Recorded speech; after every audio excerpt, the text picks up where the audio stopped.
미국 미시간주에 있는 미시간 스타디움. 매년 수만 명의 관중들이 미식 축구를 보기 위해 몰려드는 이곳에 매우 황당스러운 상황이 시작되고 있습니다. 중요한 팀들의 미식 축구 경기가 진행 중 경기장의 모든 불이 정전이 되며 경기를 진행하던 선수들은 아무것도 보이지 않는 암흑 속에서 당황한 표정만을 짓고 있는데요. 경기를 해설하던 해설진들조차도 처음 겪는 정전 상황에 어찌할 줄 모르며 수만 명의 관중들은 경기가 중단된 것에 엄청난 분노를 표하고 있습니다. 그런데 바로 그 순간 관중석에 있던 의문의 한국인 대학생 무리가 정전된 경기장 중앙으로 뛰쳐나가고 마는데요. 그리고 이내 경기장의 모든 관중과 해설자들은 유레카를 외치며 그들을 향해 박수를 보내고 있습니다. 과연 이 경기장에서는 무슨 일이 있었던 것일까요? 안녕하세요. 저는 미국 미시간주 애나버에서 전문 스포츠 해설가로 활동하고 있는 에릭 몰슨이라고 합니다. 제가 처음 스포츠 해설가라는 직업을 선택한 것에는 한국이라는 나라와 한국인들을 빼놓을 수가 없는데요. 특히 제가 미식 축구 현장 중계를 맡아서 해설을 했었던 당시 경기장에서 겪었던 한국인들과 관련된 하나의 사건은 아직도 제 마음속에 깊은 영감으로 남아 있습니다. 저는 어렸을 때부터 다른 아이들과는 확연히 다른 성격을 가지고 있었습니다. 많은 분들이 아마 제가 지금 스포츠 전문 해설가로 활동하고 있기에 어렸을 때에도 굉장히 활동적이고 말도 많은 아이라고 생각하실 수도 있으나 사실 저는 정반대의 성향이 있는 아이였습니다. 그저 집에서 아버지를 따라 TV의 스포츠 중계 화면을 보고 듣는 것에는 아무런 문제가 없었고 때때로는 그러한 해설가들을 따라하며 아무런 지식 없이 저만의 목소리로 곧잘 해설하기도 했으나 저는 집 밖에만 나오면 모든 행동과 말투가 소심해지는 정말 특이한 증상 아닌 증상을 겪고 있었죠. 아버지께서는 이러한 저희 이중적인 모습을 보시고는 소심한 저희 성격을 고쳐주기 위해 병원도 가고 유명한 대학 교수에게도 가보며 많은 노력을 하셨으나 아무것도 소용이 없었습니다.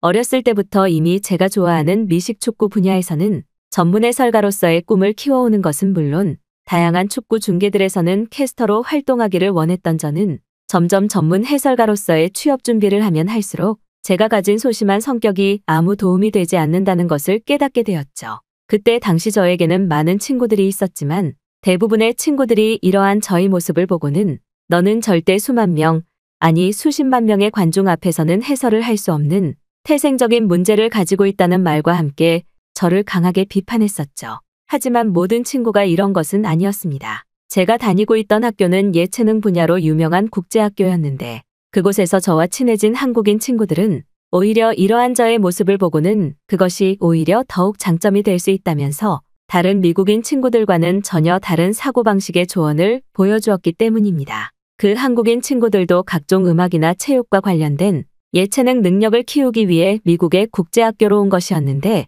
그 친구들은 자신들이 부족한 부분에 대해 남의 눈치를 보기는커녕 오히려 그것을 스스로 드러내며 극복하는 정말 멋진 방식을 택하던 친구들이었죠.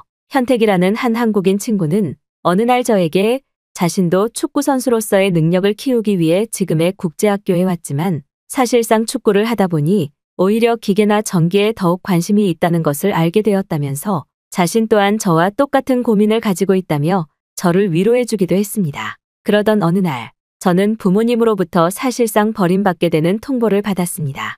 해설가의 기본 해설 능력과 목소리의 조절, 그리고 발음에 대한 공부를 하기 위해 국제학교에 다니고 있었으나 부모님께서는 더는 저에게 가능성이 보이지 않는다며 이제부터는 혼자 알아서 살아남으라는 말과 함께 부모님께서는 제가 학교에 가 있는 사이 제가 전혀 모르는 곳으로 이사를 갈 거라는 황당스러운 말을 하시더군요. 처음에는 농담인 줄 알았으나 이러한 생각은 정확히 일주일 뒤 학교에 갔다가 집에 돌아왔을 때 완전히 사라지고 말았습니다. 저를 낳아주고 길러주신 부모님은 맞으나 연락처도 전부 바꾼 채 집에 있던 짐들까지 전부 사라져 있었기 때문이죠. 진짜 이 사람들이 나의 부모가 맞을까라는 생각이 들 때쯤 한 부동산 중개업자가 들어오더니 이제부터 이 집에서 나가야 될 것 같다는 말과 함께 부모님과는 얘기가 다 끝났으니 당장 나가달라는 어처구니 없는 말을 듣게 되었죠. 하루아침에 갈 곳을 잃은 저는 화가 난다기보다는 이제부터 어떻게 해야 되지라는 생각만 들었습니다. 그리고 그때 제가 마음 편하게 연락할 수 있었던 사람은 오직 한국인 친구 현택이 뿐이었죠. 그렇게 저는 그 다음날 학교를 갈 때까지는 길에서 노숙을 하고 곧장 학교로 간 뒤 그곳에서 현택이를 만나 제발 집에서 잘 수만 있게 해달라는 염치 없는 부탁을 했습니다. 그런데 현택이는 저희 상황 설명과 말을 듣자마자 부모님께서 무언가 뜻이 있어서 그러셨겠지만 자신 또한 이해가 되지 않는다는 말과 함께 학교가 끝나자마자 저를 데리고 자신의 집에 가더군요. 다행스럽게도 현택이의 부모님께서는 저의 딱한 사정을 들었다면서 이제부터 천천히 이곳에서 쉬면서 앞으로 얼마 남지 않은 진로에 대한 고민을 해보자는 따뜻한 말씀을 해주셨습니다.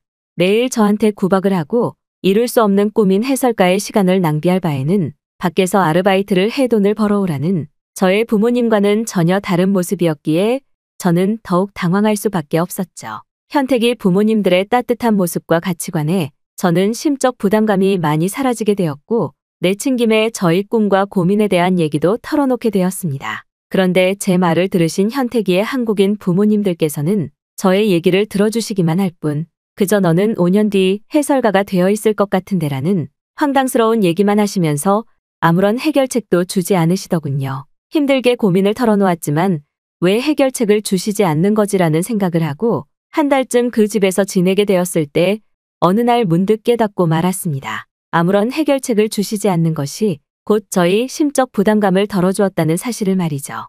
그리고 그저 저를 볼 때마다 미래의 해설가 왔다는 말이나 넌 미국에서 제일 젊은 해설가에 데뷔를 할 거라는 말을 해주실 때에는 이상하게 눈물이 날 것 같은 기분이 들기도 했습니다. 더욱이 제가 그 집에서 함께 지낸다는 사실에는 저한테 어떠한 것도 요구하지 않으셨고 그저 늘 저를 응원해 주셨죠. 그리고 이러한 현택이 부모님의 해결책 아닌 해결책 때문인지 저는 점점 저희 깊은 마음속에 있던 부담감과 짐이 사라지게 되면서 저의 소심한 트라우마를 극복해 나가기 시작했습니다. 그리고 학교를 완전히 졸업할 때쯤에 저는 소심한 성격의 모든 부분을 극복할 수 있었고 이러한 영향 때문인지 국제학교를 졸업하자마자 미시간주에 있는 한 작은 스포츠 해설가 소속사에 합격할 수 있었죠. 하지만 그때 저에게 날아온 한 통의 문자로 저의 친부모님께서 도박에 빠져 저를 버렸다는 사실을 알 수 있었습니다. 저에게 그저 학교에 운영비를 주기 싫다며 저를 남겨두고 떠나셨던 아버지와 어머니께서는 각종 도박에 빠져 모든 현금을 날리는 것은 물론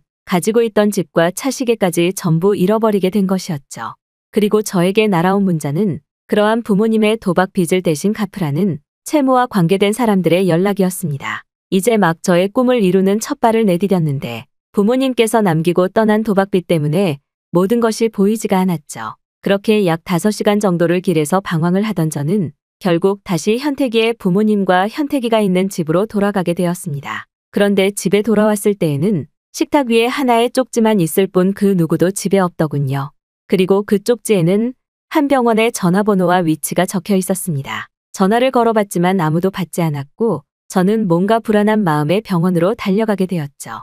병원에 도착하고 혹시나 하는 마음에 현택이 부모님의 이름을 말하니 간호사는 한 병실로 저를 안내해 주었습니다. 그리고 그곳에는 현택이의 부모님 2분이 모두 온몸에 붕대를 감은 채 병원 침대에 누워 계셨고 그 사이에 현택이가 멍한 표정으로 앉아 있더군요. 현택이의 부모님께서는 전기와 관련된 일을 공동으로 하셨는데 한 사업장에서의 전기 수리를 하다가 그만 동시에 심각한 화상을 입고 만 것이었습니다. 말을 이어가던 현택이는 의사분이 마음의 준비를 하라고 했다는 충격적인 말과 함께 더는 아무 말도 하지 않더군요. 그리고 바로 그 다음날 현택이의 한국인 부모님 2분은 모두 세상을 떠나시고 말았습니다. 불행 중 다행으로 현택이는 부모님의 사고로 앞으로의 인생을 살아가는 것에 도움이 될 수 있는 보험금을 받기는 했으나 부모님 2분을 모두 잃은 슬픔은 제가 위로할 수도 없는 심각한 문제였죠. 현택이의 부모님께서 돌아가시고 3개월 뒤 현택이는 이제 그만 자신은 한국으로 돌아가겠다며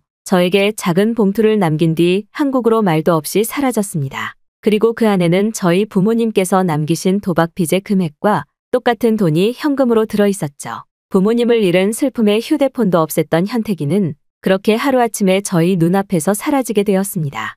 저 또한 가족과 친구를 모두 잃었다는 슬픔에 일상생활이 되지 않을 정도였으나 부모님 2분을 모두 사고로 잃은 현택이의 슬픔에는 비교되지 않을 정도였죠. 하지만 저는 혼자 살아남아야 된다는 생각과 현택이가 남기고 간 돈의 의미를 잃고 싶지 않았습니다. 그렇게 저는 약 5년이 넘는 기간 동안 해설가로서의 이름을 알리기 위해 매일 밤 발음과 지식에 대한 공부를 하고 작은 경기라도 아무런 페이를 받지 않고 무급으로 진행하는 해설가로 점점 실력을 쌓아나갔습니다. 그리고 이러한 모든 시간이 지나게 되었을 때 저는 미시간주에서는 그래도 이름이 꽤 알려진 미식축구 해설가가 되어 있었죠. 그렇게 현태기가 사라지고 7년째가 되던 어느 날, 저는 여느 때와 다름없이 미시간주에서 펼쳐지는 한 미식축구 경기의 해설을 맡고 진행을 하고 있었습니다. 그날은 미시간주에서는 꽤 유명한 팀들의 경기였기에 저 또한 온 힘을 다해 해설을 진행 중이었죠. 그런데 바로 그 순간 뜬금없이 경기장 전체에 파지직거리는 소리와 함께 경기장 전체의 불빛이 정전되어 나가버리고 말았습니다. 심지어 저의 마이크까지 끊겨버렸고 경기장 전체가 아무것도 보이지 않았기에 저와 관중 그리고 선수들은 함께 당황할 수밖에 없었죠. 갑자기 발생한 번개로 정전이 되었다는 원인은 밝혀졌지만 1시간이 지나도 정전 사태를 해결할 기미는 전혀 보이지 않았습니다. 시간이 지날수록 관중들은 경기를 보지 못한다는 생각에 흥분하기 시작했고 표를 환불해달라며 제가 해설하고 있는 자리까지 화가 난 관중들이 밀고 올라오기 시작하더군요. 그런데 바로 그때 경기장 중앙으로 10명이 넘는 한국인들이 목장갑을 끼고 나타나더니 경기장 시설관리 담당자와 얘기를 나눈 뒤 곧바로 사라지더군요. 그런데 놀랍게도 바로 약 30분 뒤 다시 경기장 전체에 불이 들어오고 제 마이크가 연결되더니 정전 사태가 모두 사라지기 시작했습니다. 시설 수리 담당자들조차도 언제 수리가 완료될지 모르겠다고 얘기를 했었는데 30분 만에 고쳐지는 것은 저조차도 당황스러울 정도였죠.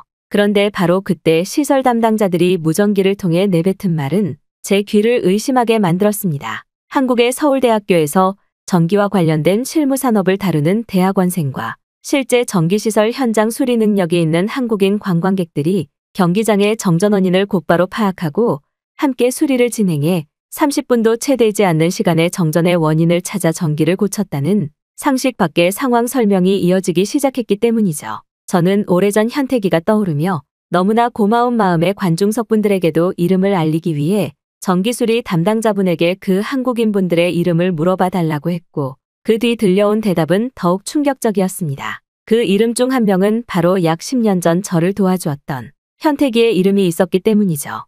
곧바로 저는 경기가 재개되기 직전의 시간을 이용해 전기수리를 도와주었다는 한국인 관광객분들에게 사례를 하고 싶다는 것을 핑계로 시설 담당자분에게 그 한국인 관광객분들을 절대 놓치지 말아 달라고 부탁한 뒤 그곳으로 달려가게 되었죠. 그리고 그곳에는 아니나 다를까 예전과 똑같은 모습의 현태기가 있었습니다. 멀리서만 보아도 알 수 있었기에 저는 현태기의 이름을 부르며 달려가 손을 잡았고 현태기도 급작스러운 상황에 너무나 놀라더니 결국 꿈을 이뤘다면서 저와 강한 악수를 해주더군요. 알고 봤더니 현태기는 전기사고로 부모님을 잃은 이후 자신이 더욱 관심 있던 전기산업 쪽으로 공부를 하기 시작했고 한국에서는 제일 들어가기 힘들다던 서울대학교에서 전기와 관련된 실무 강의를 진행하는 부교수가 되어 있었습니다. 현태기는 다행히 같이 경기를 관람하러 온 친구들 중 실제 현장에서 전기 작업을 담당하던 동료도 있었기에 지금의 빠른 정전수리 대처가 가능했다면서 처음에는 나서지 않으려 했으나 주위 관중들이 점점 분노하는 것을 보고 어쩔 수 없이 나서게 되었다는 말과 함께 빠르게 고쳐져서 다행이라는 매우 겸손한 태도를 보이더군요. 그 후 저는 모든 해설을 마친 뒤 현태기와 간단한 저녁을 먹으며 오래전 받았던 돈을 한 번에 갚았고 현태기의 전화번호와 지금 어떻게 사는지 근황들을 얘기하며 지난 10년간의 대화들을 나눌 수 있었습니다. 현태기는 한국으로 돌아가고 난 뒤 우울증이 너무나 심했으나 이제는 어느 정도 극복을 했다면서 오늘처럼 다른 나라의 전기수리 담당을 해본 적은 자신도 처음이라며 좋은 추억이 되었다는 말을 해주더군요. 저는 다시 한번 현태기와 강한 포옹을 할 수 있었고 앞으로 자주 보자는 말을 남긴 뒤 현태기는 남은 미국 관광을 하러 돌아가게 되었습니다. 그 이후 저는 그 경기장에서 경기가 진행될 때마다 정전이 될 요소는 없는지 검사하는 것과 함께 항상 경기가 시작되기 전 마이크로 그날 한국인들의 도움으로 정전 사태를 해결한 기록적인 사건을 관중석에 얘기해주고 난 뒤 해설을 이어나가는 원칙을 아직도 지키고 있죠. 그리고 약 1년의 세월이 다시 흐른 지금 저는 아직도 6개월에 한 번씩은 한국에서 지내는 현태기를 만나며 서로가 각자의 부모와 같은 역할을 해주고 있습니다. 특히 그날 경기장 정전 사태를 현태기와 한국인 동료분들이 해결해 주었던 사건은 아직도 힘든 일이 있을 때마다 종종 떠오르며 제 삶의 굳은 의지를 명확하게 해주고 있죠. 아마 한국인분들의 빠른 대처나 행동력이 아니었다면 그날 저는 그 경기장에서 관중들에게 큰 피해를 받았을지도 모르니까요.